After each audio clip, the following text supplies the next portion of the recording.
A rookie QB goes off, a journeyman QB has the comeback of a lifetime, and an MVP QB apologizes to fantasy owners. It was quite a doozy in fantasy football, but Jason, that's how it always is. That's why we have the Fantasy GOAT, and the Fantasy GOAT starts right now.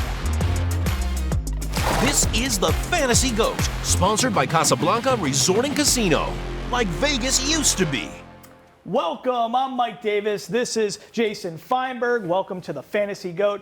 Jason, what a week. C.J. Stroud, what can you say about this rookie QB? I was watching all the games, as I always do, at a sports book, and the announcer every time was saying, C.J. Stroud, 340 yards. C.J. Stroud, 380 yards, 3 times. I mean, it kept growing and growing. The guy was unstoppable. It's incredible. And let's not even wait, ladies and gentlemen. Let's get right into it, kids. Hole-in-one player of the week, sponsored by Casablanca Resort and Casino. It's, of course, C.J. Stroud, and this guy went off for a rookie debut, Jason. We know, guys, your favorite dude of all time, Peyton Manning, it's hard to be a rookie QB. This guy went off, and he broke the rookie passing record with 470 yards, 5 touchdowns, 41.8 fantasy points. He's now QB7 through 9 weeks and on pace to throw for 4,823 yards. I mean, Jason, in some leagues, you saw what number did he get up to? So in one of my leagues, this is pretty funny. You get the bonus for 300 yards, and I think you get it for 400 too. 61 fantasy points in my original league, and I still lost. But I had some injuries. I had downs that went down, and a few others. But I did play him in another league in the 40 range and did win. Same with me. Yeah. And it's real just exciting to watch, too. Remarkable. He put the league on notice, and I think we've been super impressed with him all season long. He's still got only 1 interception he has thrown. But, you know, during the draft process, it's kind of fascinating because a lot of executives were concerned about this S2 test that he took, which it's not the Wonderlic, but it's more, the Wonderlic's more about IQ, whereas the S2 is about cognitive processing in game situations. Okay. And he actually told reporters during the draft process, listen, I'm not a test taker. I play football. And that's what this guy does. He plays football, and he plays football really well. And this is what I want to mention to our producer, James Edward Barrickman, the fourth. James, you're from Pittsburgh. You are a Pittsburgh fan. Now, your QB, Kenny Pickett, let's just break this down, okay? Kenny Pickett played 21 career games, Jason, 13 passing touchdowns. C.J. Stroud, a rookie, 8 career games, 14 passing touchdowns. James Edward Barrickman IV, what else can I say? What's your response? So I think that those statistics that you mentioned are way more of an indictment on Kenny Pickett and the staff in Pittsburgh than it is a celebration of C.J. Stroud. You look at their career numbers side by side, and Stroud's very clearly been the better quarterback. He has a better quarterback rating, more touchdowns, and just 1 interception, and in 13 less games. So what that's saying is a lot of us may have been wrong about C.J. Stroud coming out of college, including myself. I mean, I helmet scouted thinking that he was just another Ohio State quarterback that wasn't going to work in the league. Right. So good for Houston. They may have found their franchise guy, but this is a fantasy football show, of course. So is C.J. Stroud your franchise guy for your fantasy team? And if you're in a redraft league, I'm not so sure. He exploded in week 9, but before he exploded, he was averaging just 257 yards, just over 1 touchdown, and 16 fantasy points a game. That's not great. That's not really what you're looking for as a starter, especially in a redraft league. So I'm not sold on him being a set it and forget it kind of guy quite yet. I'm rolling with him. Yeah, I am too, and most quarterbacks are down this season. Yes. So that actually, comparatively speaking, those aren't bad statistics. And this league has been around for 104 years, and he set the rookie record for passing passing yards, 470 yards. I mean, in 104 years, it's remarkable stuff. He's made Noah Brown looked good, right? And Tank Dell is pretty good, Yes. but still, it's helping. He's getting these bombs to him. They got D'Amico and that whole team. They got to let him loose. Forget the running game. Just let C.J. Stroud do his thing. I love this guy. But let's continue on right now with livestock. So beyond that great QB display from C.J. Stroud, we also got to talk about Josh Dobbs in Minnesota. I mean, this guy, in the past 11 months, Jason, he's been on 5 teams, okay? As a child, he wanted to be an astronaut or a QB. 2 great options. Right. The QB thing works out pretty well for this guy. Jaron Hall gets concussed. Josh Dobbs doesn't even know some of the players on Minnesota's first name. He hasn't thrown a pass to anybody in Minnesota. You saw him with Garrett Bradbury, the center, on the sideline working on his cadence because nobody even has snapped a ball with Joshua Dobbs. And now he goes back and he has this comeback game in his hometown of Atlanta and stuns Atlanta. It's a remarkable display. 2 TDs, no interceptions. What did you think about that comeback performance? I thought it was amazing because it didn't start off well at all. The first couple series, I was like, oh boy, this is not good from a fantasy or a betting perspective. But then, he just kind of, that's what a pro does, especially one with an education like he does. He's smart, and he used it on the field. And now I'm really excited about a guy like Justin Jefferson coming back because he's got a guy that can get him the ball. And that's the big take-home message, which I think is super smart, Jason. Guys like Justin Jefferson set to return, Addison, Hawkinson. Now I think you could really play those guys with confidence because Dobbs is stepping in to that situation where Kirk Cousins obviously, had the Achilles injury out for the season. So it's a great thing. But let's continue lastly here in livestock. Lamar Jackson, he actually gave a shout out to fantasy owners on his Instagram. This is what he posted on his story, Jason. Let me just read this real quick. Fantasy owners want to fade me right now, bruh. Sorry, y'all boys. I'll say that one more time. Fantasy owners want to fade me right now. Bruh, sorry, y'all boys. What does that mean to you, Jason? First of all, when he says bruh, it was just a little bit quicker than saying you and me. Gotcha. Right, so he was talking about mentioning us. But specifically, he didn't say to fade him. He just said that we want to fade him. We want to fade him. But he's not saying, so I guess he's not really saying don't or do. Right. You know what? I think we're completely confused. All we know is he didn't have a touchdown pass. He didn't have an interception. He did have a fumble loss. But, it was a bad fantasy performance for him. Right. But Baltimore looked great. 37-3. They beat a good Seattle team. But, it's a shame when you got a guy like Lamar, you want to play him and you want him to perform well. But I do want to say one thing. As we're circling back in livestock, I did meet C.J. Stroud earlier this year. I interviewed him at a boxing match. And I remember that. We're going to throw up a picture. It's me, Micah Parsons, and C.J. Stroud. I wasn't floored by his demeanor, but now as I reflect back on it and this 470 rookie yard performance, that's a record breaker, he's calm, cool, collected, poised guy. Yeah. C.J. Stroud. That's the dude right there.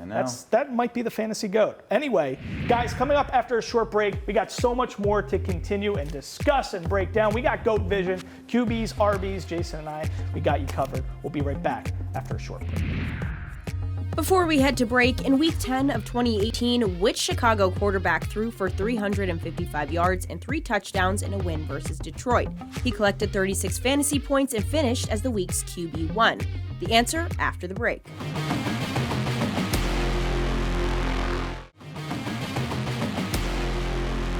Welcome back. Before the break, we asked you which Chicago quarterback threw for 355 yards and 3 touchdowns in a win versus Detroit back in Week 10 of 2018. The answer, Mitch Trubisky, who played for Chicago from 2017 to 2020. All right, welcome back to the Fantasy GOAT. Jason, let's kick off GOAT Vision QBs. Who you feeling, who you not feeling so much? So, not that, he's... not that he's breaking records or anything, but I'm looking forward to seeing how Aiden O'Connell does, with a couple games under his belt and a big game, that's going to be prime time against a team that they could beat with a quarterback I have on the guys I'm not fond of, but it's too easy. It's too much of low-hanging fruit to go with Zach Wilson. But Aiden O'Connell, for sure.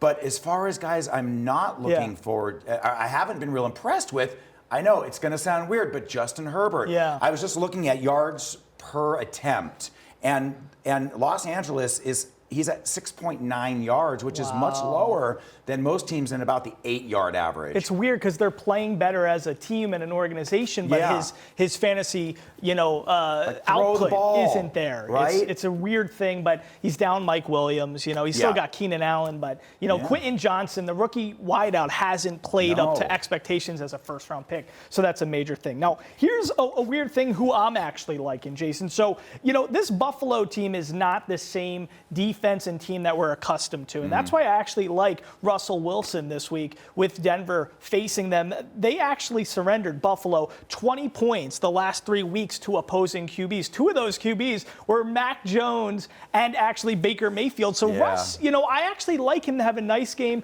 coming off a bye, and they can also be down by a lot, and it could be a nice output for him in terms of fantasy production. So I'm liking Russ this week. He's statistically sneaky, actually. Yes. He's been pretty good for fantasy. So I kind of like that. And the guy I'm not feeling actually here, just like, how Buffalo has kind of changed. Well, Brock Purdy, that whole situation has changed from the beginning of the season to now as well. And he's going up against Jacksonville, who, a tough team. They have 84 QB pressures, which is 7th in the league right now. Plus, he might be missing Debo and Trent Williams, the great maybe future Hall of Fame left tackle. So I don't love that. And, I just think it could be a tough week for him because this Jacksonville team is strong. And I'm starting to think that Debo is his security blanket because he has not done well in the 3 games that Debo hasn't played. Yeah. And maybe that was kind of his check down guy that he needed. Now he's forced to throw it to Ayuk and guys like that. Right. And even Ayuk had a better, was having a better season when Debo was on the field as well. Yeah. So, that's a weird thing there. But let's transition now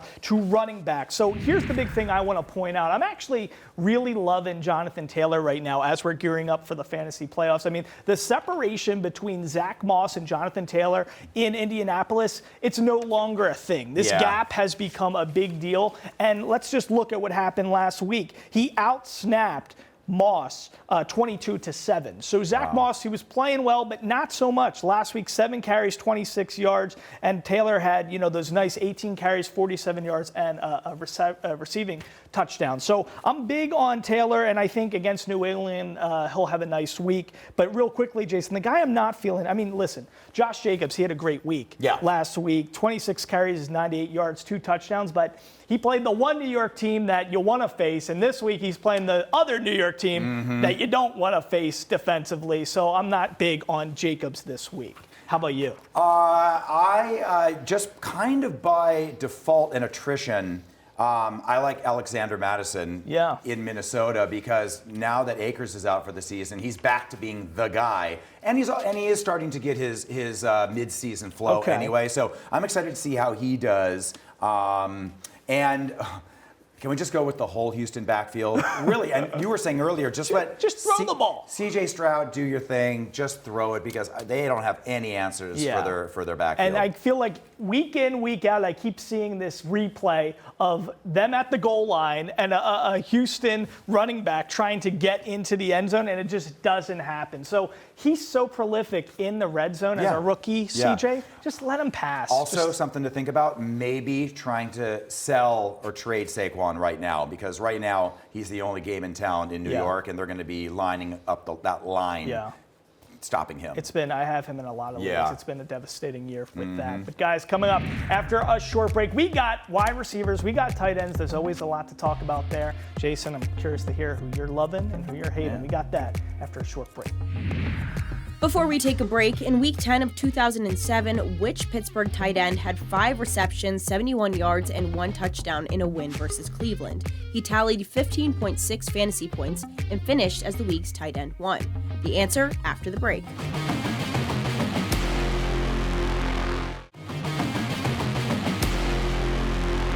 Welcome back. Before the break, we asked you which Pittsburgh tight end had 5 receptions, 71 yards, and 1 touchdown in a win versus Cleveland. The answer, Heath Miller, who played for Pittsburgh from 2005 to 2015. Welcome back to the Fantasy GOAT. All right, Jason, let's kick off GOAT Vision wide receiver. So my dude, Nathaniel Tank Dell. I'm big on Stroud. That means I'm big on Tank Dell. Stroud even asked the GM and the executives of Houston to go draft this guy in the third round. So he loves him. 2 touchdowns, over 100 yards, 114 yards. You got to love that output. The guy I don't like, Amari Cooper. I just don't like this matchup for him against a tough Baltimore D. They haven't even let a touchdown through the air in the past 4 weeks. So it's more of a matchup then. Yes, yeah. I don't like that. What about you? I hear you.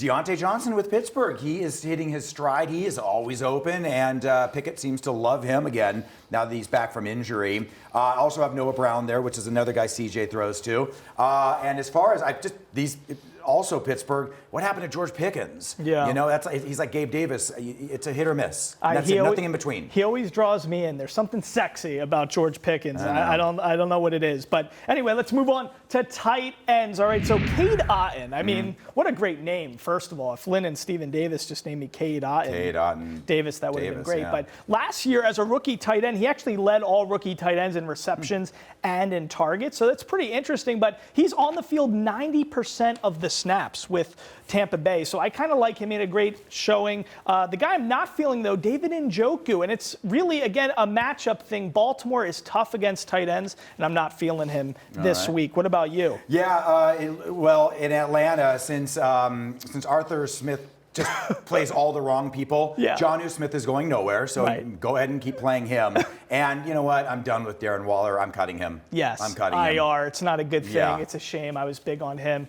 Yeah. Darren Waller. It hurts our heart for fantasy owners. Guys, coming up after a short break, we got Dr. Nithin Natwa. We're breaking down critical injuries you need to know. That's next.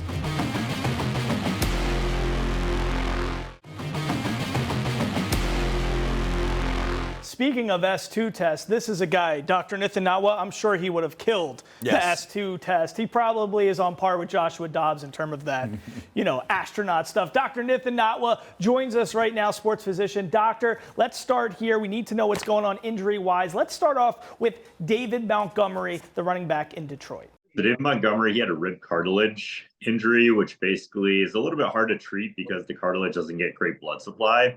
So that's why it does take a couple of weeks for them to recover fully from, especially for a running back who takes a ton of hits to that chest area.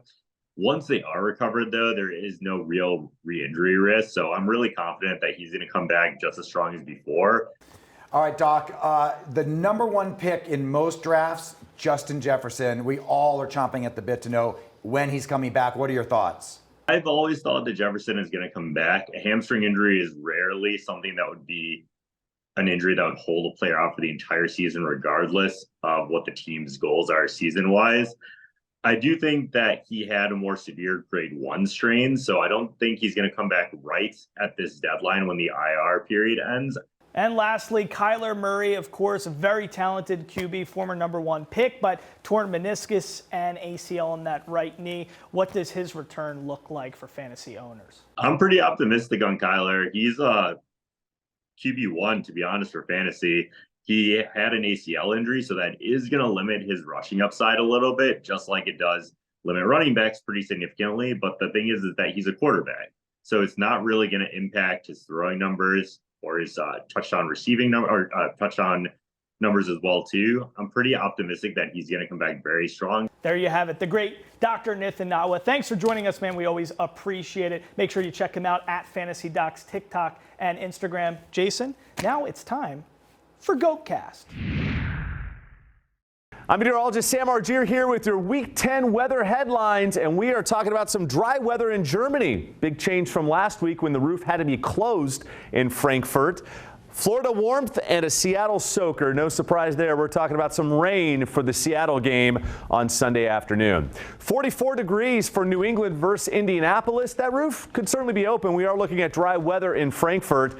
And as far as rain around the U.S., looking at some showers around the south, but the 2 games in the morning on Sunday are in Florida. Just an isolated shower or 2, and very warm in Tampa at 87. Most of the rain south of areas like Pittsburgh, Cincinnati, and Baltimore, where games will be played on Sunday morning.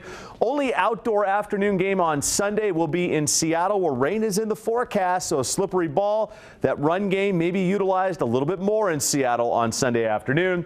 Then the Monday night game in Buffalo, it'll be cool with low 40s. Also, wind will play a part for kickers with wind between 10 and 20 miles per hour. Just the chance of a few isolated showers in Buffalo. Jason and Mike, that's the weather wrap for Week 10. All right, Jason, next up. I wish I didn't even have to be here for this portion of the show. It's getting ugly. We got GOAT lineup. Can I just leave? Am I allowed to? No, it's part of the contract. You stay and you're get those pancakes ready because that's part of the bet. I'm getting hungry. We'll see you right after a short break.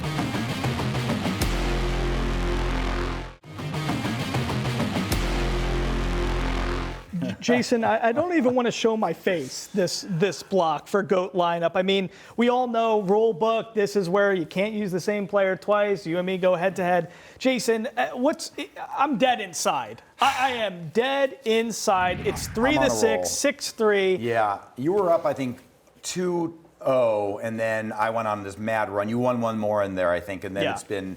I think the scary lineup on Halloween really got to you with Trey McBride of Chucky. And I think, and then Damian it's been going on, Pierce. and Damian Pierce. So this time I'm taking some dart throws because I have a big lead. But before we do that, Yeah. I mean, 3 Ds for everybody at home, and I'm just going to slump in my chair right now. Yeah. Dreadful, disgusting, disappointing, dead, all the Ds. I scored 27.68 points. How is that possible? What did you score, over 60? Mine over 60 easily. Yeah. I'm going to have to be locked in a diner eating pancakes, kids. I'm trying to tank for pancake, but it's your bet. So, I'm gonna do the best I can to get you back into this. But I was beating you with guys like Lake Carr, who's just middle of the road, and Komet had a good game. I'm not even going to mention who I played. Yeah. This is who I'm playing this week because I want to drink this goat milk. Dak Prescott, Bijan Robinson, Arthur Smith, please, from the heavens above, do use your first round pick, please. Chris Olave and Kate Otten, my dude. See, now this should be a lineup that should beat this lineup. Okay. So I am gonna go with Josh Dobbs. Might as well, he's on fire right now. I'm going with Tyler Algier because I don't think that they're gonna play Bijan. Okay. Deontay Johnson and Gerald Everett's back. He looked good. Joel Everett. We'll see what happens next week on the Fantasy Goat.